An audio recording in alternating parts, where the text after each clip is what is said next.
Hello everyone. आज है 6 जनवरी और आज इस वीडियो में हम बात करेंगे वोडाफोन आइडिया के बारे में। देखिए, वोडाफोन आइडिया को लेकर बहुत सारी खबरें निकल कर सामने आई है, जिसमें से एक सबसे बड़ी खबर है वो ये है इनके लेटेस्ट फंड रेजिंग की। बहुत जल्दी वोडाफोन आइडिया जो है वो एक बड़ा फंड रेज कर सकता है, उसको लेकर ये खबर है। और उसके अलावा दो तीन छोटी मोटी और भी खबरें हैं, तो उसके बारे में भी इस वीडियो में हम बातचीत करेंगे। लेकिन उससे पहले अगर आपने अभी तक चैनल को सब्सक्राइब नहीं किया है तो प्लीज अभी इसे सब्सक्राइब कर लीजिए, क्योंकि आगे भी बहुत सारे वीडियोस हैं जो आपको काफी ज्यादा हेल्प करेंगे। उसके साथ साथ अगर आपने अभी तक मेरी टेलीग्राम चैनल को सब्सक्राइब नहीं किया तो उसको भी सब्सक्राइब करना मत भूलिएगा, लिंक जो है वो आपको डिस्क्रिप्शन में मिल जाएगा। तो यहाँ पर बात करेंगे वोडाफोन आइडिया की। आज मार्केट में गिरावट थी, वोडाफोन आइडिया के शेयर में हल्की सी नाम मात्र की गिरावट जरूर आई है। आप देख सकते हैं कि 5 पैसा ये नीचे है शेयर। अभी 12 रुपए के आसपास ट्रेड कर रहा है, 11 रुपए 85 पैसे का शेयर है। पिछले एक महीने में अगर हम देखें तो एक महीने में 21% का बढ़िया ग्रोथ आया है। काफी बड़ी रैली यहाँ पर आई है। 9 रुपए 22 पैसे से उठकर ये शेयर 12 रुपए तक पहुंचने की कोशिश कर रहा है। और उसका जो एक रीजन है वो ये है कि जो हाल फिलहाल में फार्मर प्रोटेस्ट हो रहे हैं, उससे कहीं ना कहीं रिलायंस जियो को सीधे तौर पर नुकसान हो रहा है। और इसी के चलते जो उनके राइवल्स कंपनी है, जिसमें से वोडाफोन आइडिया भी एक है, एयरटेल और वोडाफोन इंडिया दोनों इनकी राइवल कंपनी है, उनको कहीं ना कहीं फायदा हो रहा है, क्योंकि लोग जो है वो इस प्रोटेस्ट के चलते अपना जो सिम है उसको पोर्ट भी करवा रहे हैं। खास करके, हालांकि ये पूरे ऑल ओवर वर्ल्ड की बात, ऑल ओवर इंडिया की बात नहीं है, लेकिन कहीं ना कहीं अगर हम देखें तो पंजाब और हरियाणा में ये जो प्रोटेस्ट है वो बहुत ही बड़े पैमाने पर है। और कहीं ना कहीं जो यूजर बेस है उसके ऊपर थोड़ा सा असर यहाँ पर जरूर पड़ रहा है। यहाँ पर देखिए, पिछले एक साल में देखेंगे तो वोडाफोन आइडिया में पिछले एक साल में 96% का ग्रोथ है। 3 रुपए का शेयर था, बढ़िया रैली आई, 12 रुपए तक पहुंचा, बाद में फिर से टूट गया, फिर 12 रुपए तक पहुंचा, फिर टूट गया, अब फिर 12 रुपए तक पहुंचा है। और अब यहाँ पर धीरे धीरे खुद को सस्टेन करने की कोशिश भी कर रहा है ये शेयर। और हाल फिलहाल में वोडाफोन आइडिया को लेकर जो सबसे पहली खबर निकल कर आई है वो ये है कि Vodafone Idea deliver highest voice quality in December 2020। ये ट्राई की रिपोर्ट है कि ट्राई की जो ये रिपोर्ट है उनमें ये कहा कि भैया वोडाफोन आइडिया ने जो हाईएस्ट वॉइस क्वालिटी है वो डिलीवर की है कंपेयर टू जियो और कंपेयर टू, आप देख सकते हैं कि एयरटेल। अगर हम बात करें तो telecom company Vodafone Idea delivered highest voice quality than Airtel, BSNL and Jio in December 2020 according to data updated by TRAI, recorded by MyCall portal.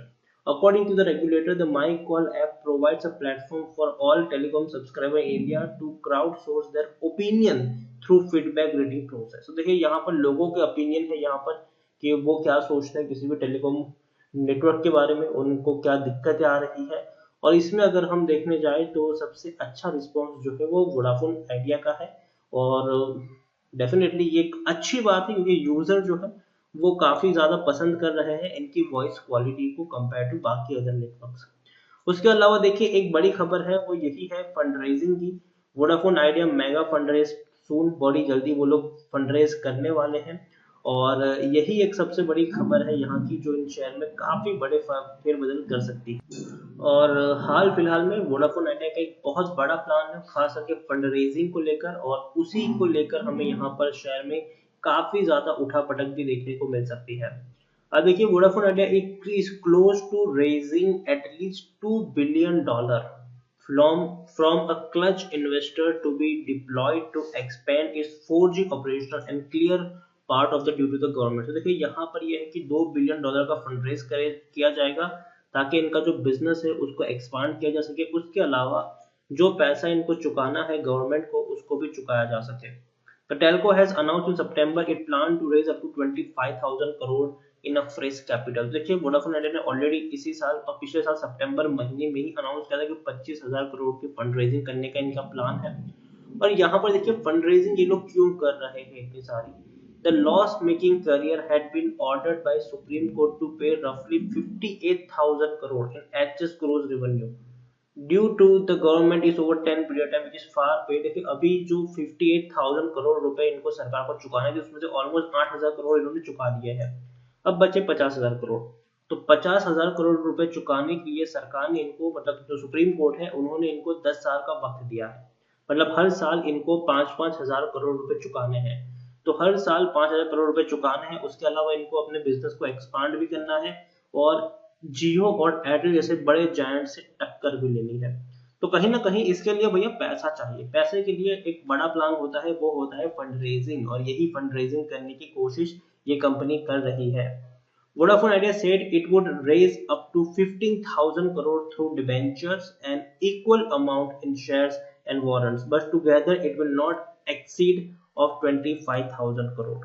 तो देखिए उन्होंने कहा कि 15,000 करोड़ रुपए डिबेंचर के द्वारा रेज किए जाएंगे एंड उतने ही इक्वल का अमाउंट का जो होगा वो शेयर्स और वारंट्स के थ्रू इश्यू किए जाएंगे। लेकिन 25,000 करोड़ से ज्यादा की फंड रेजिंग वो लोग नहीं करेंगे, ये भी उन्होंने बताया है। It is now known the telco could announce the much awaited transaction over the next few days from तो देखिए यहाँ पर है कि बहुत जल्दी इसके बारे में अभी अनाउंसमेंट कर दी जाएगी। The buzz is that the Vodafone Idea may raise up to $3 billion in mid of equity and debt at time subscriber have been migrating a rival network।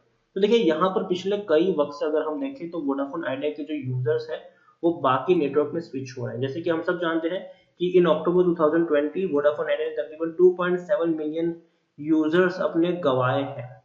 तो अब उनका जो यूजर बेस है वो तकरीबन 293 मिलियन हो चुका है। तो हर महीने हर रोज वोडाफोन आइडिया के जो यूजर थे वो वोडाफोन आइडिया का नेटवर्क छोड़कर बाकी नेटवर्क में जा रहे थे। तो यहाँ पर एक और बज़ भी है कि कंपनी $2 बिलियन नहीं बल्कि $3 बिलियन का फंड रेज कर सकती है, क्योंकि उनको भी एक बड़ा पैसा चाहिए अपने राइवल नेटवर्क से compete करने के लिए, ताकि वो अपने सब्सक्राइबर को अपने साथ जोड़ पाए और उनको कहीं और जाने से रोक पाए। तो हालांकि ये बस स्पेकुलेशंस है, लेकिन एक बात तय है कि एक बड़ी फंड रेजिंग की तरफ वोडाफोन आइडिया आपको आने वाले दिनों में जरूर जाता हुआ देखने को मिल जाएगा। और उसके अलावा एक और चीज यहाँ पर ये भी है कि Analysts as Axis Securities estimate revenue for Vodafone are likely to decline by 0.5% sequentially during the period and subscriber loss continues। मतलब जो सब्सक्राइबर है वो तो अभी भी इनके कंटिन्यू रहेंगे कि ये लोग गवाएंगे सब्सक्राइबर। लेकिन एक और चीज यहाँ पर ये भी है कि brokerage fail, the operator will report better numbers for the third quarter ended December 31st December 2020। तो ब्रोकरेज का ये भी मानना है कि जो दिसंबर क्वार्टर के नतीजे आएंगे वोडाफोन आइडिया के वो अच्छे होंगे, पहले की तरह इतने बुरे नहीं होंगे। पहले के अगर हम नतीजे वोडाफोन आइडिया के देखेंगे तो हर क्वार्टर में 50,000 करोड़, 7,000 करोड़, 15,000 करोड़, 5,000 करोड़ तक के हमें हर क्वार्टर में यहाँ पर लॉस देखने को मिल रहा था। लेकिन अब ब्रोकरेज हाउस को लगता है कि कहीं ना कहीं अब जो नेक्स्ट क्वार्टर के जब नतीजे आएंगे दिसंबर क्वार्टर के, तो उतने बुरे नहीं आएंगे, नंबर्स जो होंगे वो थोड़े से बेटर होंगे, ये उनका मानना है। और कंपनी का जो आरपूस है वो भी बढ़ सकता है आने वाले दिनों में, ये भी इनका कहना है। और डेफिनेटली कंपनी जो फंड रेज कर रही है कहीं ना कहीं उनको एक स्ट्रेंथ मिलेगी, और फंड रेजिंग ही एक बड़ा ऑप्शन है जो इस कंपनी को डूबने से बचा सकता है। कंपनी को डूबने से बचाने के लिए पैसा चाहिए और पैसा कहीं से न कहीं इनको जुगाड़ करना पड़ेगा, इसमें कोई शक नहीं है। लार्ज कैप शेयर है ये 34,540 करोड़ के आसपास का मार्केट कैप है। एनएससी में देखें तो तकरीबन 37 करोड़ से भी ज्यादा का वॉल्यूम ट्रेड है। बीएससी में देखें तो तकरीबन 12 करोड़ से लेकर 13 करोड़ के आसपास का वॉल्यूम ट्रेड है। मतलब 50 करोड़ के आसपास का डेली का, अगर आज की हम बात करें तो 50 करोड़ के आसपास का वॉल्यूम ट्रेड हमें देखने को मिल रहा है यहाँ पर। और जैसे कि मैंने कहा कि पिछले कई क्वार्टर इनके लिए बहुत ही खराब रहे हैं। सितंबर 2020 में 7,200 करोड़ का लॉस था, इससे पहले 25,400 करोड़, और पिछले साल तो 50,000 करोड़ तक का लॉस यहाँ पर हमें देखने को मिल रहा था। तो जैसे कि मैंने कहा कि ब्रोकरेज हाउस को लगता है कि अब जो नतीजे आएंगे दिसंबर के वो उतने बुरे नहीं होंगे, वो अच्छे नतीजे होंगे, और वो कहीं ना कहीं इस शेयर को एंकरेज भी करेंगे ऊपर उठने के लिए। टेक्निकल रेटिंग अभी भी शानदार है यहाँ पर। उसके अलावा अगर हम एक और चीज देखें तो according to Moneycontrol user 64% लोग खरीदने की सलाह दे रहे हैं, 28% लोग बेचने की बात करें, 8% लोग यहाँ पर होल्ड करने की नसीहत भी दे रहे हैं। उसके अलावा जैसे कि आप देखेंगे तो प्रमोटर के पास अच्छी खासी होल्डिंग है, और डेफिनेटली आने वाले दिनों में फंड रेजिंग अगर होती है तो कंपनी के लिए बड़ी फायदे वाली बात होगी, जो इसको एक स्टेबिलिटी प्रोवाइड करेगी आने वाले दिनों में। तो ओवरऑल वोडाफोन आइडिया देखिए, जब से ये शायद 9 रुपए के ऊपर था पिछले कुछ महीने से, फिर 10 पे आया तब भी मैंने बाइंग की सलाह दी थी, 11 रुपए पर आया तब भी मेरी बाइंग की सलाह थी। अब तो मुझे लगता है कि 12 रुपए तक तो ऑलरेडी ये जा चुका है। अब यहाँ से 13-14 रुपए तक के भी लेवल्स आपको फ्यूचर में देखने को मिल सकते हैं। तो मेरे हिसाब से वोडाफोन आइडिया में ये जो तेजी आई है वो अभी इतनी जल्दी नहीं रुकेगी। ये जो तेजी है वो अभी और समय तक बरकरार रहेगी, और मुझे लगता है कि डेफिनेटली शॉर्ट टर्म में ये 13-14 रुपए तक आपको, या फिर 15 रुपए तक भी आपको ट्रेड करता हुआ देखने को मिल जाएगा। तो बने रहिए इस शेयर के साथ, और अगर आप खरीदारी करना चाहें तो जरूर करिए, लेकिन जैसे कि मैंने हमेशा कहा है कि अगर आपको यहाँ पर खरीदारी करनी है तो सिर्फ और सिर्फ टुकड़ों में खरीदारी करें। देखिए फंड रेजिंग बहुत जल्दी करने वाले हैं, लेकिन किस तरीके से होगी ये हमें नहीं पता है। तो मैं यही कहूंगा कि पहले थोड़ी सी क्वांटिटी खरीदे, और बाकी की क्वांटिटी जब कंपनी फंड रेज कर ले या फिर फंड रेजिंग का प्लान सामने आ जाए उसके बाद अगर आप करेंगे तो ज्यादा बेहतर होगा।